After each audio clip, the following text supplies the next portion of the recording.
সাধারণ মুসলমানের থেকেও বেশি টার্গেট হলো আলেম উলামা ইমামরা।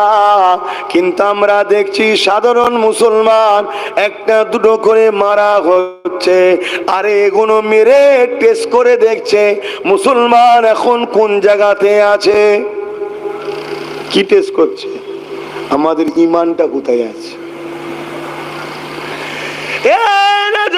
তরুণেরা, আল্লাহ নবী জানিয়ে দিলেন, আমার উম্মাত উম্মাতিরা, তোমরা একটা দেহের নাই হয়ে যাও, একটা দেহের নাই তোমরা হয়ে যাও।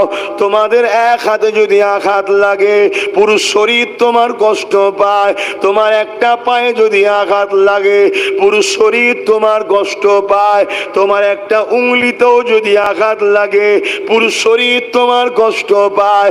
তোমরা একটা মানব আকারের মতো হয়ে যাও। তোমরা